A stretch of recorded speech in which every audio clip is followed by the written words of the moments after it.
O pessoal, bom, aqui de novo. Dessa vez eu venho falar de lógica de programação.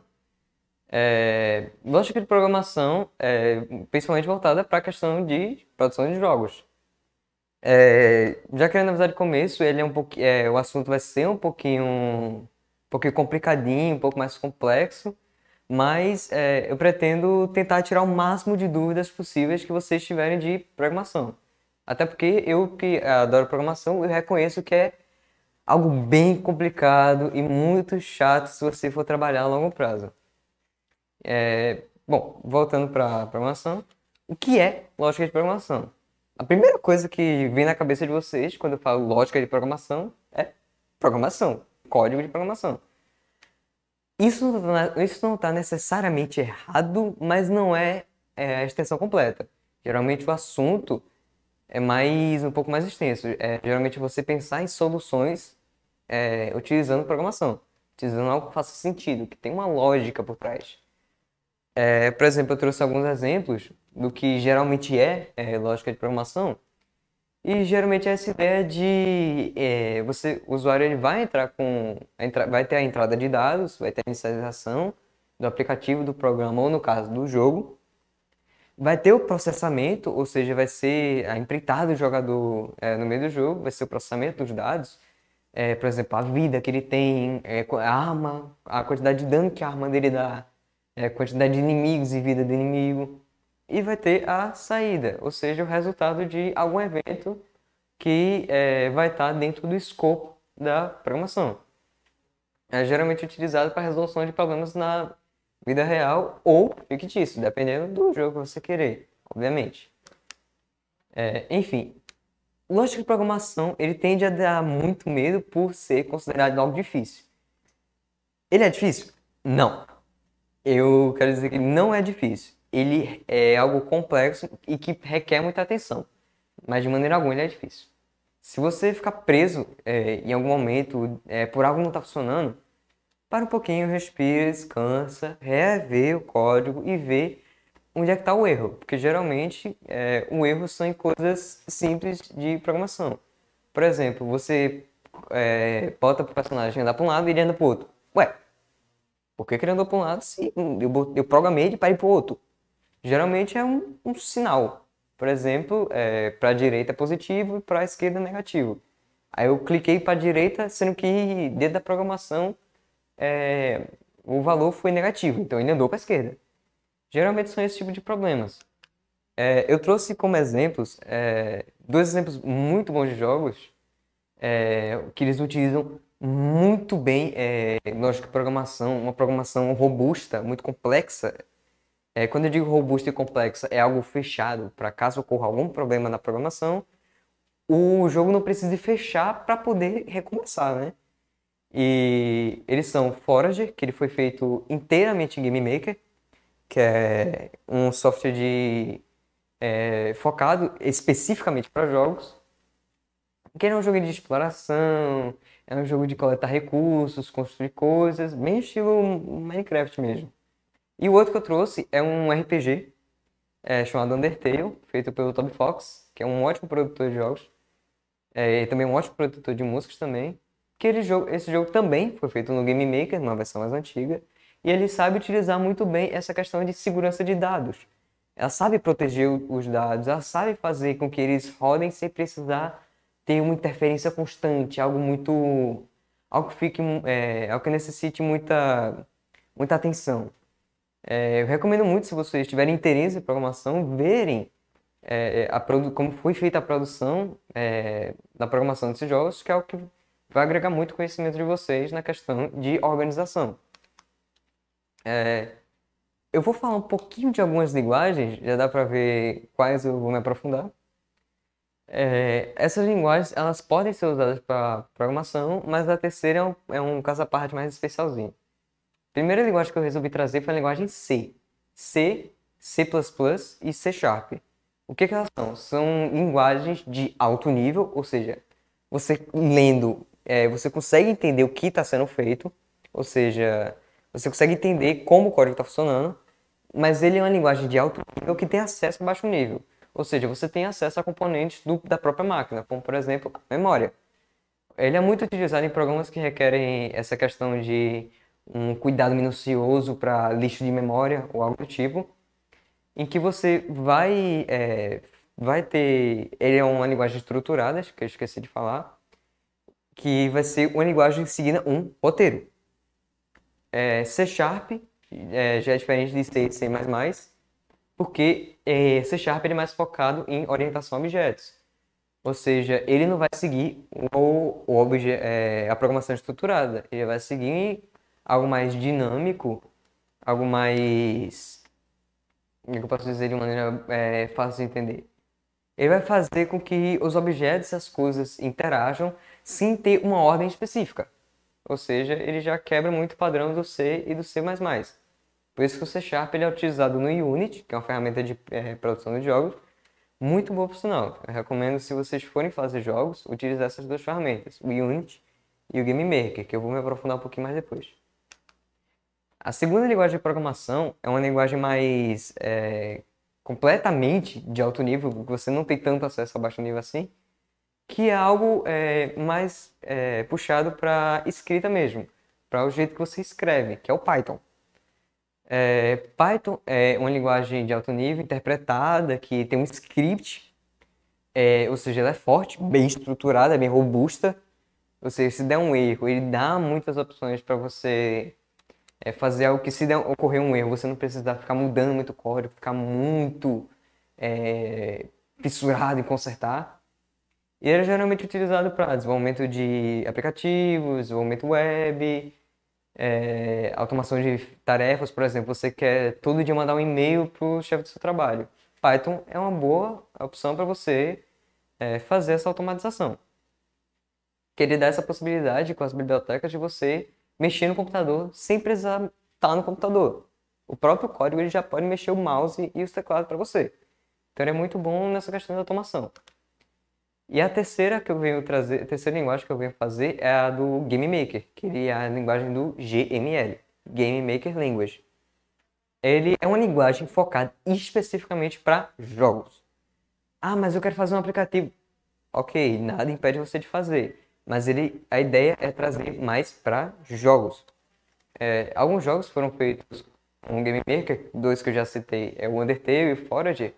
Tem também o Hotline Miami, o Katana Zero, o Ninja dos 10 Segundos, que é um jogo muito divertido para você passar o tempo, dentre vários outros. Vamos aprofundar um pouquinho mais sobre ele junto com o Unity no segundo tempo.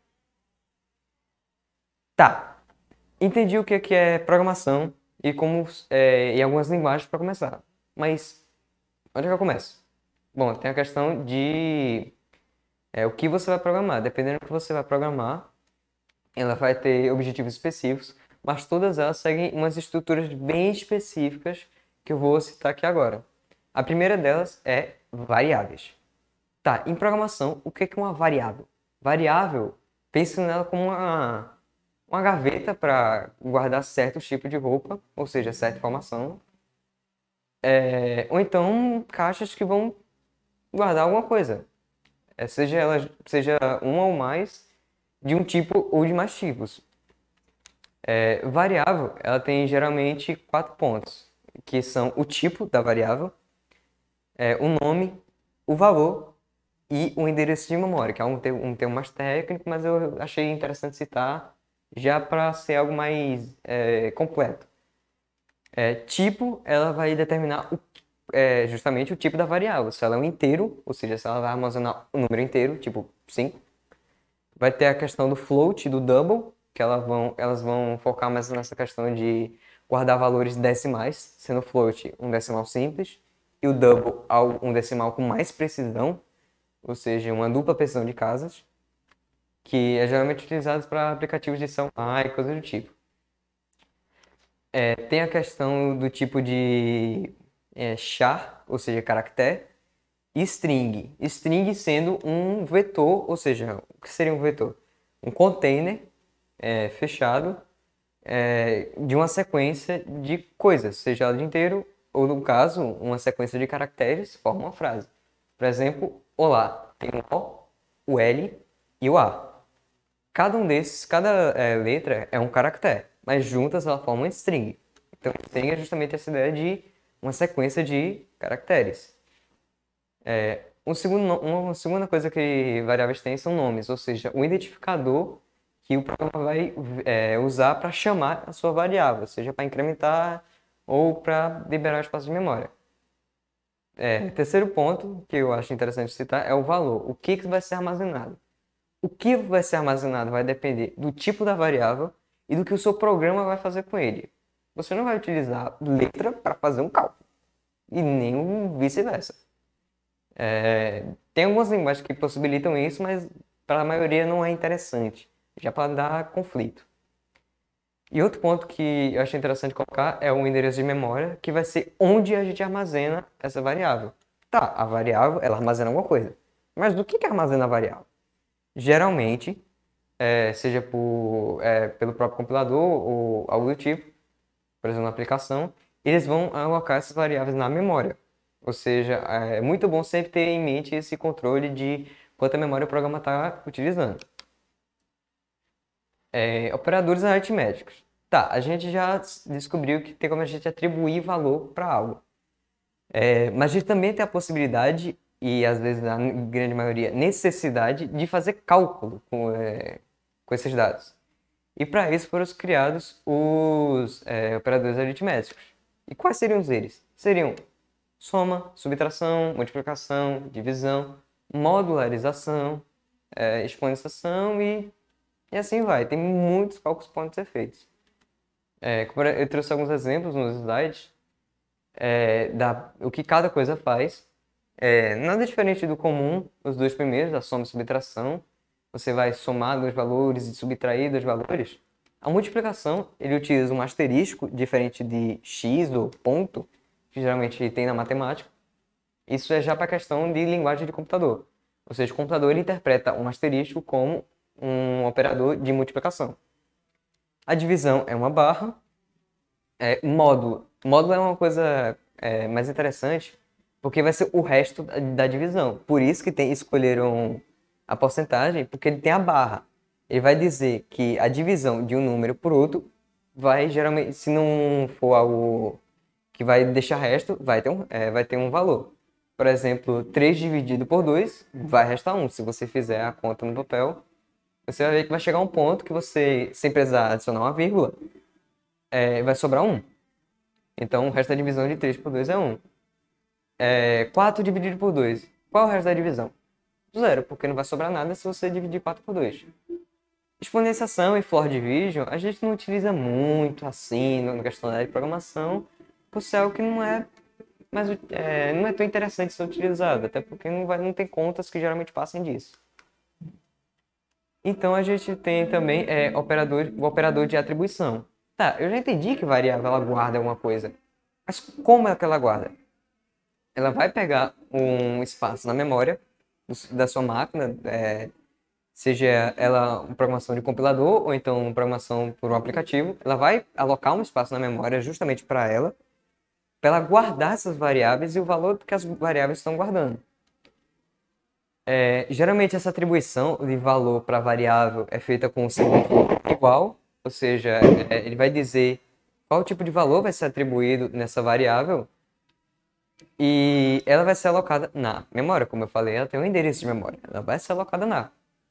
Um exemplozinho que dá para ver pelo pequeno trechinho de código no slide é que dentro da função principal do programa, eu criei uma variável x do tipo inteiro, ou seja, a partir desse momento, dessa declaração, dentro dela eu só posso armazenar números inteiros, e eu decidi atribuir 5.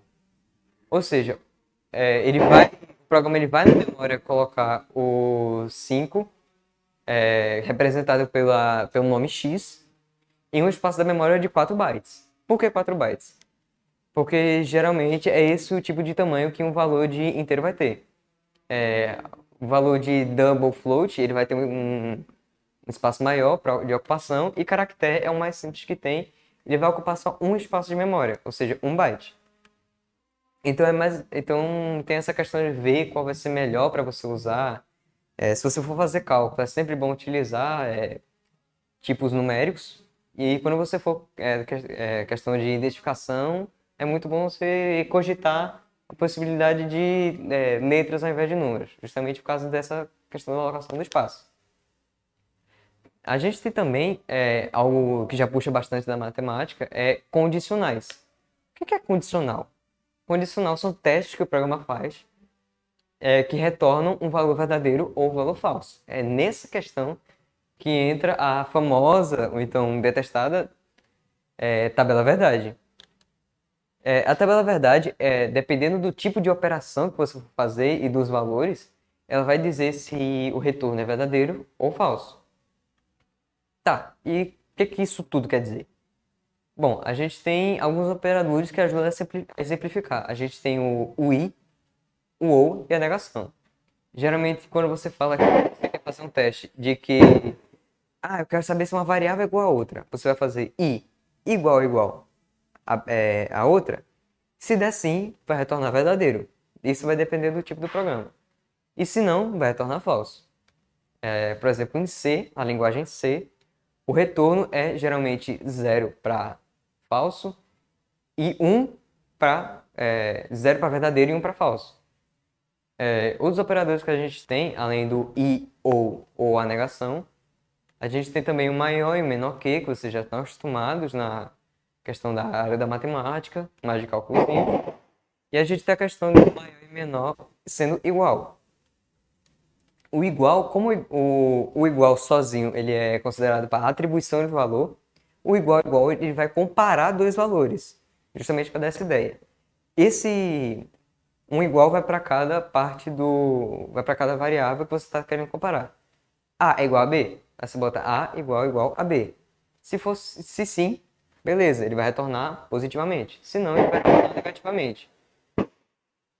Se você quer ver se algo é diferente, você vai utilizar, na maioria das linguagens, não todas.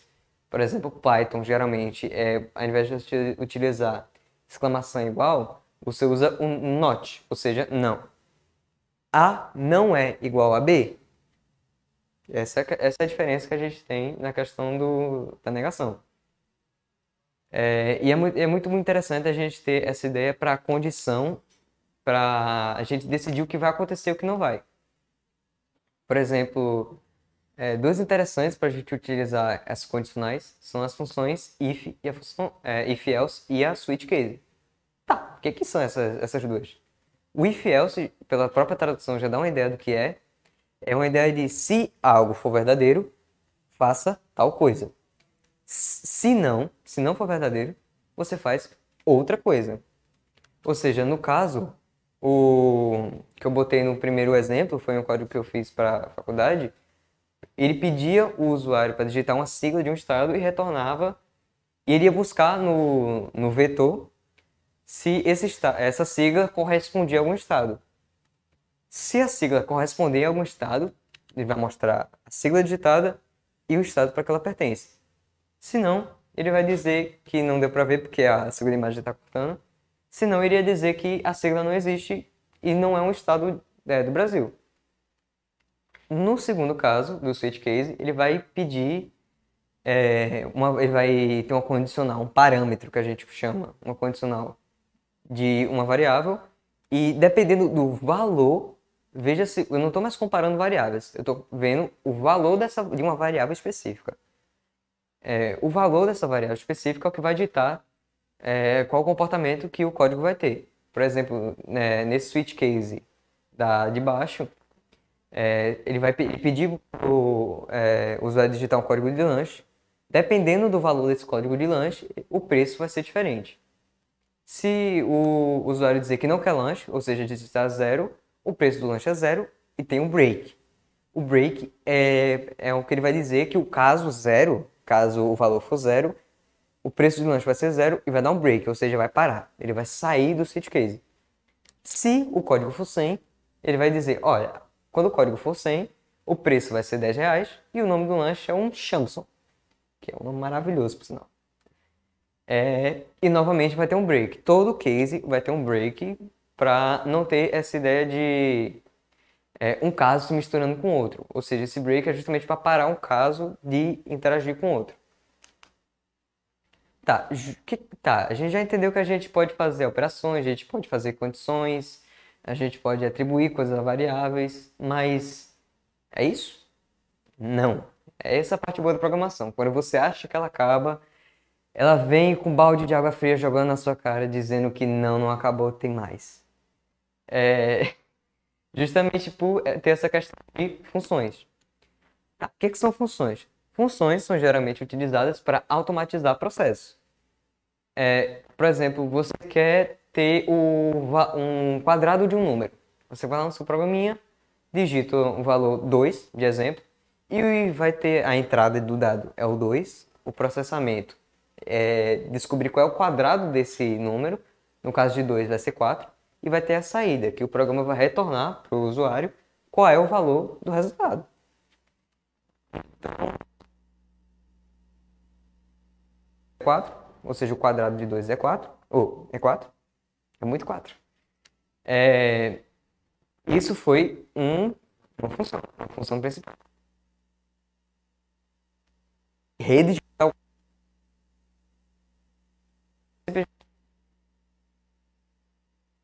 que a função vai continuar, mas com outro tipo de valores, possibilitando que o usuário em si ele tenha a opção de mudar.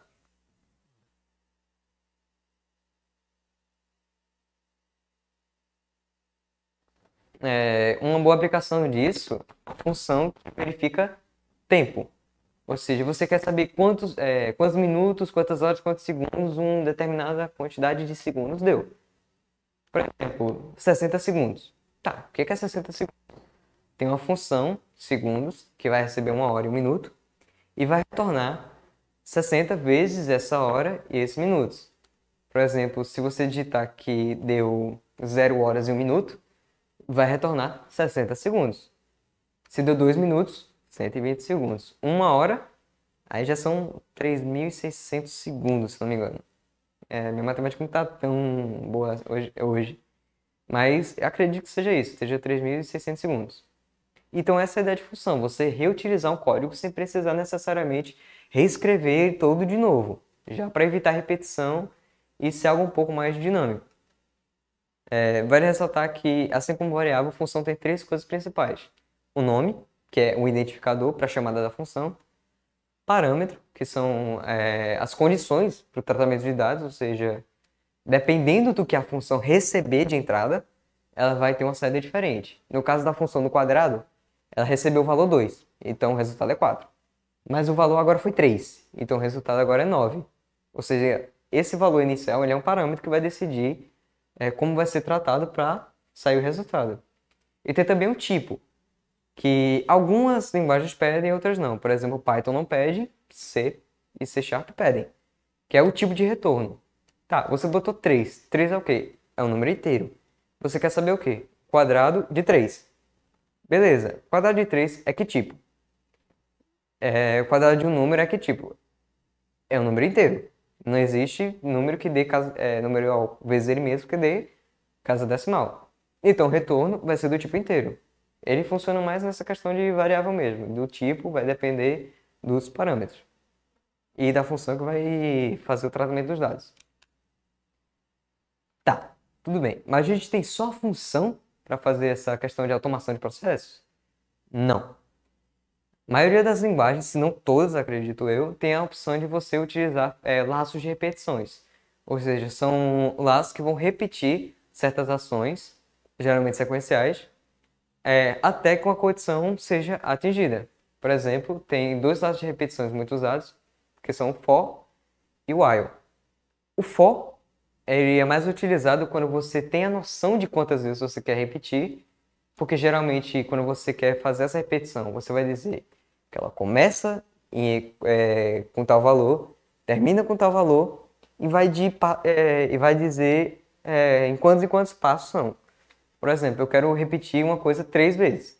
Eu vou dizer que começa da primeira vez, termina na terceira e vai de um em um. Ou seja, vai ter 1, 2 e 3. O inicial e o final de um em um. Geralmente é assim que a maioria dos programas utilizam o nosso for. E enquanto essa condição final não for atingida, vai ter uma abertura de escopo, ou seja, essas chavezinhas que estão na imagem do slide, dizendo o que o código vai fazer enquanto está nesse flash de repetição. Esses flashes de repetição são geralmente feitos de maneira bem rápida, ou seja, se você quer fazer algum tratamento muito rápido de dados, perdão, engasguei um pouquinho. É bem interessante ter essa ideia de utilizar os laços para não ficar algo bem repetitivo de você utilizar a questão de funções. Ao você ficar chamando a função e de novo, de novo, de novo, de novo, você faz uma função que utiliza o laço for para cada tipo de dado que você quer tratar. Diferente do laço for, o while já é algo mais incerto. Por que eu estou dizendo incerto? Porque geralmente você não sabe quantas repetições você vai precisar fazer. Então, geralmente o while ele vai ter duas variações. O while e o do while. Que a tradução geralmente é enquanto ou faça algo enquanto. Quando é que a gente utiliza o while e o do while? O while você vai utilizar quando você quer atingir um parâmetro final, sem necessariamente precisar saber o parâmetro inicial, para saber o que o código vai fazer e incrementar esse parâmetro. Por exemplo, no primeiro while que tem na imagem do slide, você vai dizer, eu criei uma variável inteira i, que recebe o valor 0, e eu estou dizendo que enquanto i for maior que 0, no caso aí eu acho que teve um probleminha, porque a partir do momento que começar, o código vai fechar, porque i é igual a 0 e não maior, então ele vai fechar. No caso aí deveria ter um menor ou igual a 0. Que aí ele iria fazer essa questão ele ia verificar se a condição é verdadeira. Se for, ele ia mostrar na tela o i e depois incrementar para menos. Uma outra boa opção seria começar o i em 10. Ou seja, ele começaria o i em 10, mostrava na tela e diminuía 1. Esse i menos menos é um operador aritmético de incremento ou decremento. Mais incrementa, menos decrementa. E vai fazer essa questão de diminuir e aumentar o valor. Geralmente são de valores inteiros. Tá, mas o while ele vai repetir se a condição for verdadeira ou não. Como deu aí no exemplo, o código do primeiro while ele não vai rodar, porque a condição já retorna algo falso no momento. A questão já diferente do while, vai ter o do while, que ele vai, antes de conferir se o parâmetro é verdadeiro, se a condição é verdadeira, ele vai rodar uma vez e depois ele vai ver se a condição é verdadeira ou falsa. E como eu falei, geralmente o while é utilizado quando você não tem ideia de quantas vezes você vai poder repetir, você vai querer repetir. Então é sempre bom saber qual se encaixa melhor, o for ou o while. Tá, eu falei bastante coisa, falei muita coisa complexa, muita coisa complicada e chata. Admito que foi chato, mas é uma paixão minha que eu tenho. Adoro coisa complexa. Tá, eu falei muito, mas como é que a gente vai aplicar isso em jogo? É aí que a gente volta na questão dos softwares para produção de jogos, o Unity e o Game Maker.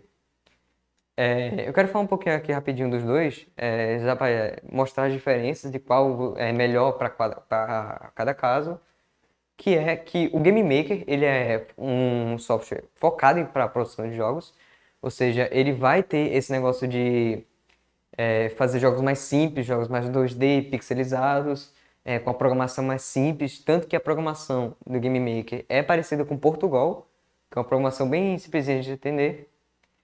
E em contrapartida, o Unity ele vai poder permitir a produção de jogos 3D mais complexos, justamente por utilizar a linguagem de C#, que é uma linguagem de alto nível, com a possibilidade de acessar coisas de baixo nível, como a memória. Ambos eles têm algo interessante que é a programação orientada a objetos. Ou seja, cada coisa que está aparecendo na tela vai ser um objeto. Eles vão interagir entre si. Então, diferente de Python e C e C++, que são coisas estruturadas, ou seja, vão seguir um roteiro do que vai acontecer para cada caso, no programação orientada a objetos, a gente vai ver que não tem necessariamente uma roteirização. Os objetos estão lá, Tem eventos que estão programados para acontecer e que vão fazer coisas, caso aconteçam, para poder justamente dizer o que vai acontecer. Por exemplo, a função do jogador de ligar um botão para acender uma luz. O botão está lá, a luz está lá, mas ela não está ligada. Ela só vai ligar a partir do momento que o evento de ligar do personagem for acionado. Ou seja, o interruptor é um objeto, a luz é outro objeto, ou então podem estar correlacionados, dependendo do tipo de jogo que você está fazendo. E o jogador é outro objeto. Ou seja, eles vão ter classes diferentes. Por exemplo, a luz no interruptor pode estar ligado à classe de luz, iluminação. Já o do personagem, ele vai estar na classe de pessoa, ou seja, ele vai ter atributos, ou seja, características diferentes.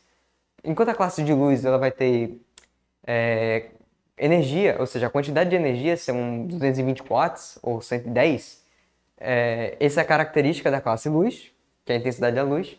O jogador ele vai ter outras características, que são, por exemplo, a vida do personagem, a velocidade que ele está andando e coisas do tipo.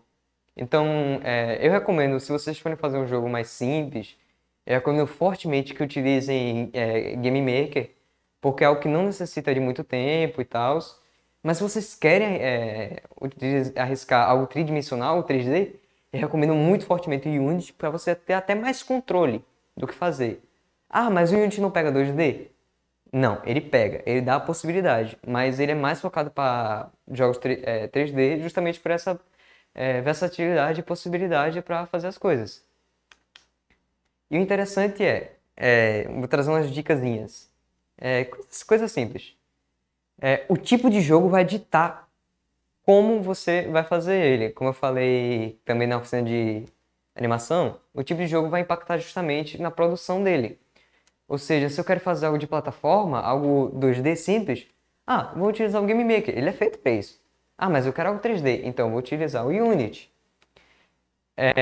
Então é muito bom você ter cuidado, justamente uma cautela na hora de decidir isso, porque dependendo do que for, voltar atrás nem sempre é uma boa opção. E geralmente a criação de jogos, eu digo de experiência, ela demanda muito tempo, muito esforço, muita atenção. Mas é muito bom a ideia de você criar jogos, porque a recompensa que você sente quando outras pessoas jogam é muito boa. Um exemplo que eu trouxe aqui foi o joguinho que eu produzi com amigos meus. Foi feito para um trabalho de um curso, que foi o Cheese in the Dark. Que ele tem essa ideia de um jogo brasileiro de terror, que ele pega a ideia de folclore. Ele pega inimigos do folclore e bota um personagem principal para interagir nesse ambiente.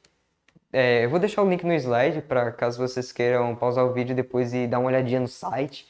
Ele está disponível para download, o beta, que a gente está concorrendo com esse jogo na SBS Games atualmente. Mas depois a gente pretende dar uma atualizada, uma melhorada, mas já está disponível para download. Se você quiser baixar e jogar, recomendo fortemente que você dê uma olhadinha, até para apoiar a gente nessa questão de produção de jogos brasileiros mesmo. Eu vejo que jogos geralmente no mercado eles são jogos mais internacionais, ou seja, jogos brasileiros eles precisam, na minha visão especificamente, eles precisam de mais visibilidade. Tem muitos jogos brasileiros muito bons, como por exemplo Dandara e a Lenda do Herói, que eu dei no exemplo de animação.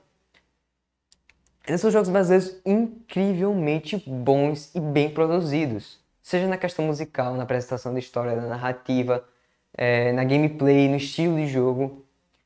Ou seja, eu acredito que o cenário brasileiro possui muita essa questão da possibilidade de brilhar e se destacar mais e mais. Claro, isso vai depender de muita gente, incluindo vocês que estão participando dessa Game Jam. Por fim, para me despedir, eu quero agradecer novamente a todo mundo que assistiu. Aconselho a não desistir. A produção vai ser muito complexa, vai ser bem difícil, dependendo do jogo que você escolher, claro. Mas desistir nem sempre é uma opção. E geralmente continuar é a mais recompensadora. Então, boa sorte e obrigado.